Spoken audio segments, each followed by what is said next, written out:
Swastiastu dan salam kebajikan. Saya dengan Gracia Cindy Stefani, NIM 205230231. Pada kesempatan kali ini, saya akan mempresentasikan hasil dari analisis saya yang berjudul Analisis Kriminologi Kasus Jessica Wongso. Itu salah satu kasus pembunuhan yang paling menyita perhatian publik di Indonesia. Oke, kita mulai dari kronologi kasusnya. Kasus ini berawal pada tanggal 6 Januari 2016 di Cafe Olivier, Jakarta. Saat itu, Wayan Mirna Salihin meninggal dunia setelah meminum es kopi Vietnam yang ternyata mengandung racun cyanida.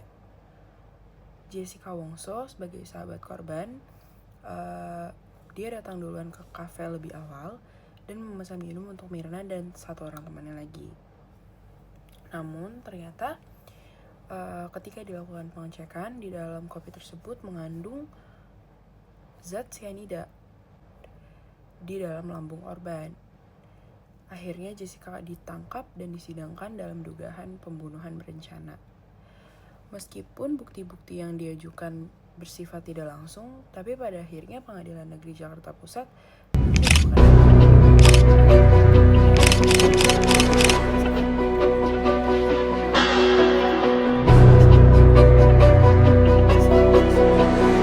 persidangan tidak ditemukan saksi mata langsung yang melihat Jessica menaruh racun ke dalam kopi. Namun, rekaman CCTV, keterangan ahli, serta analisis perilaku Jessica di lokasi kejadian menjadi bukti nggak langsung yang menguatkan dakwaan. Selain itu, Jessica sendiri juga nggak pernah mengakui perbuatannya dan tetap menyatakan bahwa dirinya itu tidak bersalah. Kasus ini kemudian diperkuat oleh Pengadilan Tinggi DKI Jakarta dan Mahkamah Agung. Nah, kasus ini ramai banget diperbincangkan sama masyarakat di Indonesia.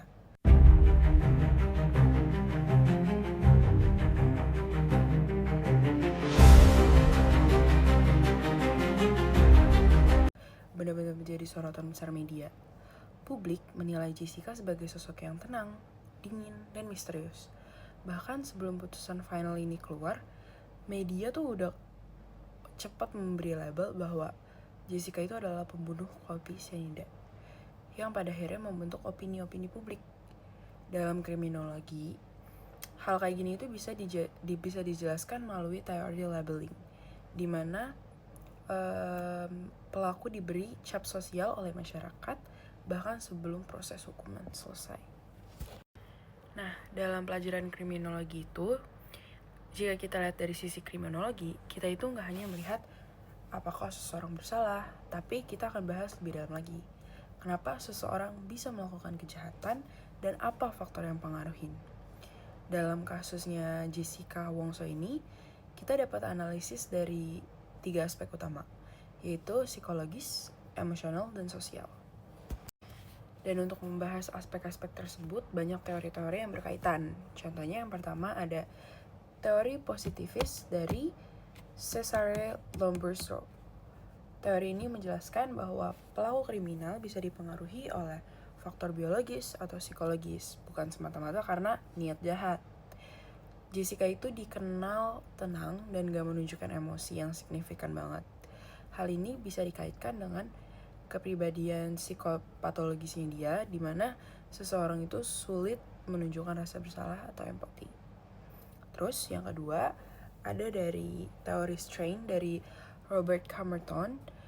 Teori ini menyebutkan bahwa kejahatan itu muncul karena tekanan sosial atau emosional.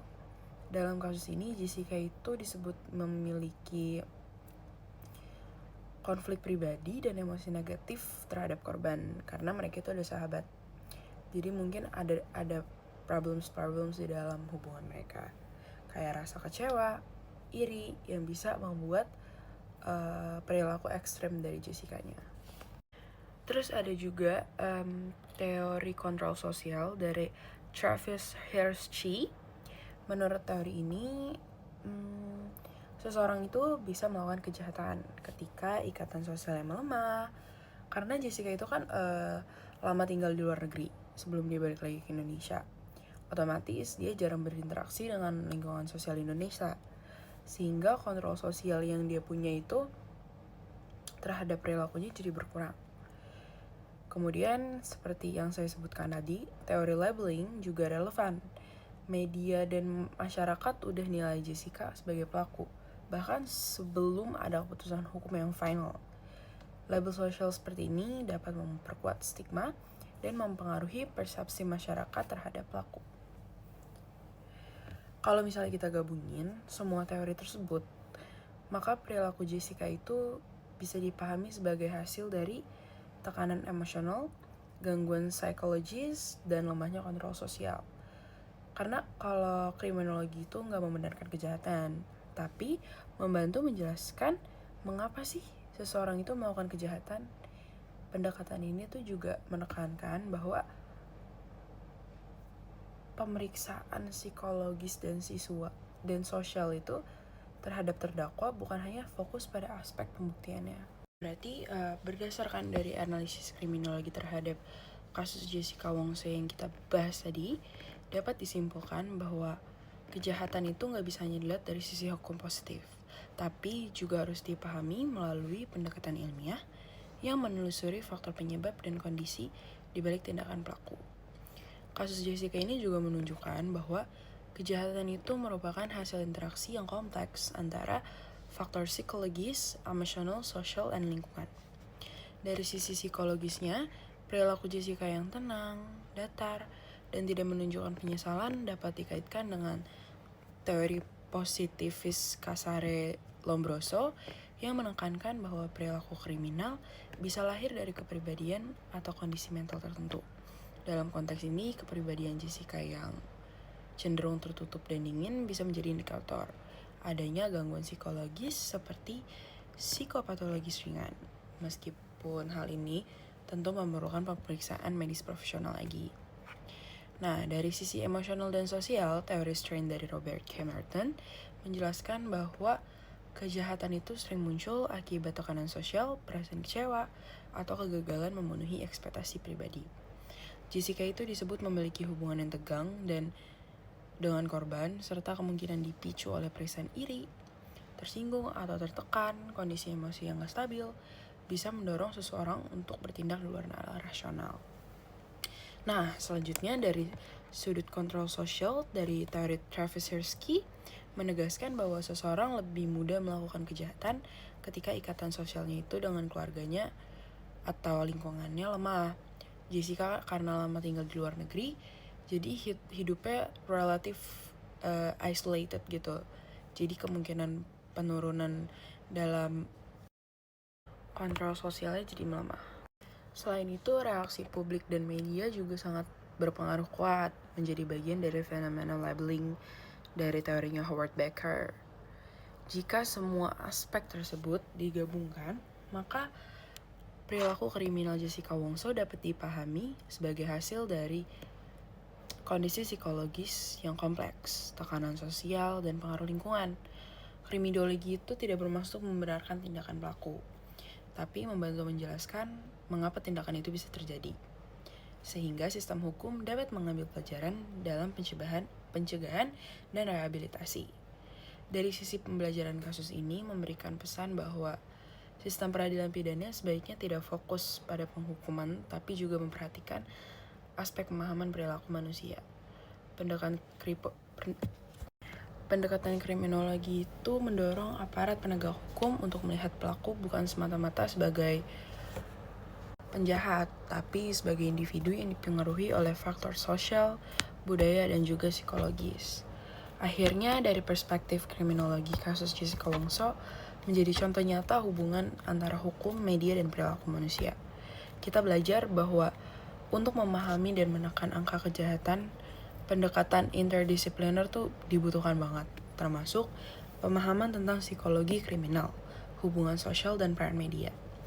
Dengan memahami agar akar penyebab kejahatan secara ilmiah, diharapin tuh penegakan hukum ke depannya lebih adil, manusiawi, dan juga preventif, bukan hanya relatif terhadap tindakan kejahatan itu sendiri.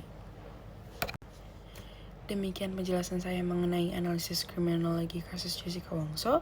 Selanjutnya saya akan memberikan pandangan lain dari mahasiswa Fakultas Hukum mengenai kasus tersebut. Semoga pembahasan ini dapat memberikan gambaran bahwa hukum pidana tidak bisa berdiri sendiri tanpa memahami aspek kriminologinya. Terima kasih. Perkenalkan, nama saya Muhammad Arwan Maulana Ramadan dari Fakultas Hukum. Oke Arwan, di kasus tersebut, apa yang kamu ketahui tentang kasus Jessica Wongso dan Mirna Salihin? Mirna Salihin mengalami kematian setelah meminum kopi Vietnam di Cafe Olivier, Jakarta, yang dimana diketahui dalam kopi tersebut mengandung racun yaitu cyanida. Oke, langsung kita mulai aja ya. Kalau dilihat dari sudut pandang kriminologi, kira-kira teori apa yang bisa menjelaskan kenapa Jessica bisa melakukan perbuatannya? Banyak teori yang bisa dipakai. Nah, contohnya teori positivis dari Cesar Lombroso.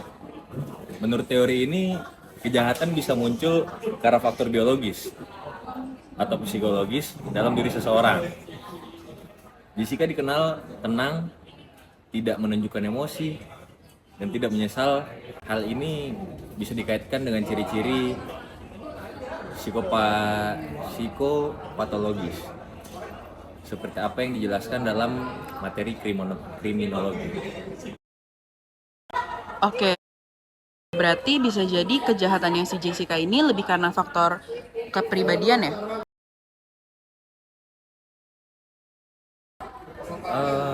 Betul, tapi tidak hanya itu. Kita juga bisa lihat dari teori strain dari Robert Merton. Nah, teori ini menjelaskan bahwa kejahatan bisa muncul karena bisa jadi karena tekanan sosial atau emosional. Dalam kasus ini, Jessica disebut punya masalah pribadi dengan si korban. Ada rasa iri, kecewa, dan sakit hati. Tekanan emosi seperti ini bisa memicu tindakan ekstrim. Kalau misalnya dari sisi hubungan sosial, apakah itu berpengaruh juga? Dari hubungan sosial sangat berpengaruh sih. Karena dalam teori kontrol sosial, dalam teorinya Travis Hirschi, seseorang bisa berbuat jahat ketika ikatan sosialnya melemah. Nah, sedangkan Jessica lama tinggal di luar negeri, yang dimana jarang berinteraksi dengan lingkungan sosial di Indonesia. Kondisi itu bisa membuat kontrol sosial terhadap dirinya berkurang, sehingga dorongan melakukan tindakan menyimpang itu lebih besar. Nah, kasus Jessica ini kan juga viral banget di media-media. Gimana kalau misalnya dari sisi kriminologi melihat hal itu? Untuk dari sisi kriminologi, nah ini bisa dijelaskan lewat teori labeling dari Howard Baker. Media itu cepat sekali memberi label Jessica si pembunuh kopi cyanida, bahkan sebelum putusan pengadilan. Nah, dalam teori labeling, pelabelan seperti ini tuh bisa memengaruhi citra seseorang dan memperkuat stigma sebagai pelaku kejahatan. Jadi, reaksi sosial ikut membentuk bagaimana pelaku dipersepsikan oleh masyarakat. Oke, aku mau nanya terakhir nih Yawan. Oke. Kalau gitu, kira-kira apa sih kesimpulan dari pendapat kamu dari analisis kriminologi dari kasus Jessica Wongso tersebut? Perilaku Jessica bisa dijelaskan dari kombinasi faktor psikologis, sosial, dan lingkungan. Kriminologi membantu kita melihat bahwa kejahatan tidak hanya melanggar hukum, tapi juga tentang mengapa seseorang bisa sampai pada keputusan untuk melakukan tindak kejahatan. Oke, makasih ya.